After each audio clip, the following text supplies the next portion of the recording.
6 p.m. Pakistan Standard Time. Assalamu alaikum. This is Radio Pakistan. The news read by Daman Zaman. The headlines. The caretaker Prime Minister says the government will not change the policy regarding illegal foreign nationals. The Election Commission of Pakistan will start receiving nomination papers from tomorrow for the forthcoming general elections. The Army Chief and the Commander, U.S. Central Command, at a meeting in Florida, have reiterated the need for enhancing training interactions between CENTCOM and the Pakistan Army. The United Nations has adopted resolution unanimously tabled by Pakistan and the Philippines on the promotion of interreligious and intercultural dialogue. Around 20 political parties have staged protest march in Jammu against the Hindutva onslaught led by the Indian government on the people of Indian illegally occupied Jammu and Kashmir. More than 19,000 Palestinians have been martyred in Gaza since October 7 during the continuing Israeli aggression. And now the news in detail.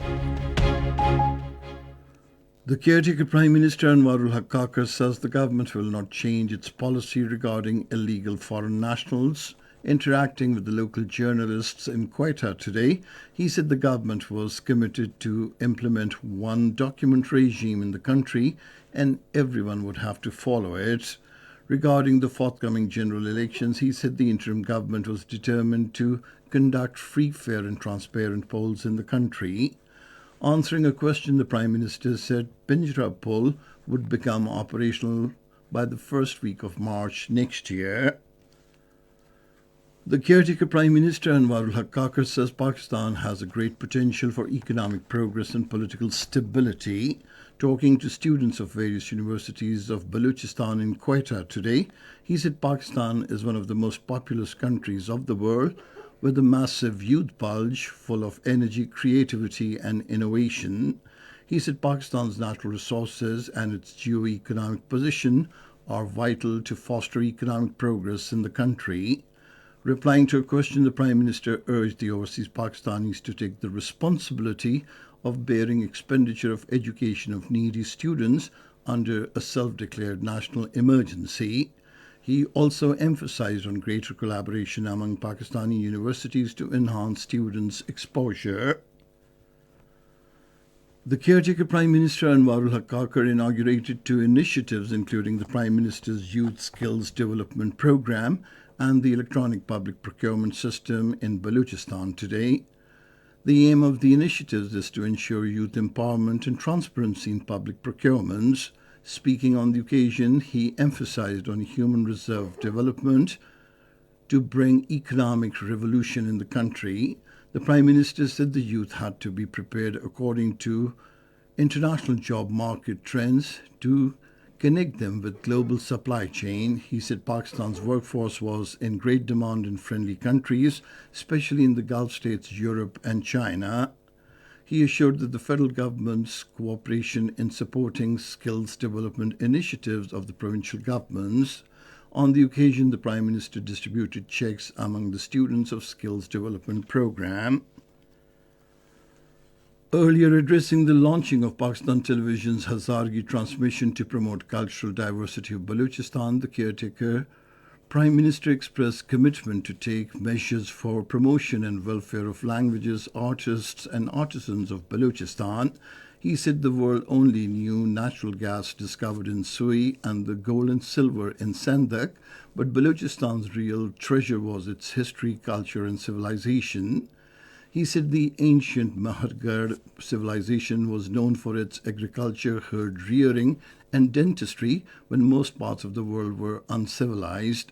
The Prime Minister said today another language of Balochistan was going to get recognition at the national level through Pakistan Television Hazargi transmission.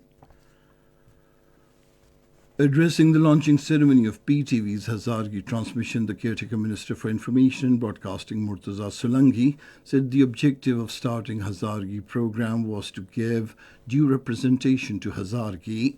He said national television was already telecasting programs in Balochi, Pashto, and Brahvi. The minister said Hazaragi transmission had been the long-standing demand of the Hazara community of Balochistan. He said Pakistan television would allocate budget and human resource for Hazaragi language transmission. Murtaza Solangi said the aim was to ensure equal representation of regional languages on PTV Bulletin. He thanked the Prime Minister for his support and encouragement in starting the Hazaragi transmission on PTV Bulletin.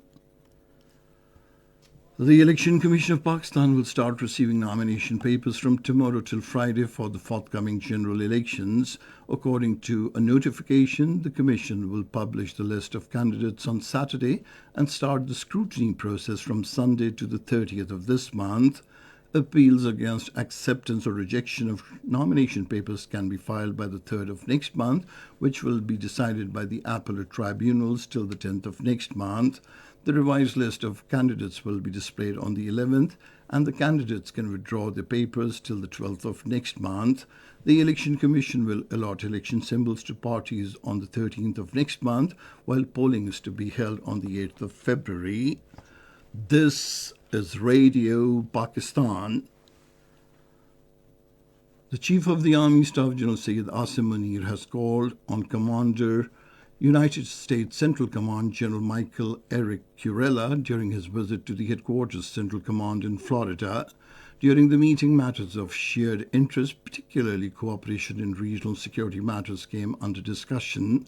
Both the sides discussed avenues of joint training and reiterated the need for enhancing training interactions between CENTCOM and the Pakistan Army.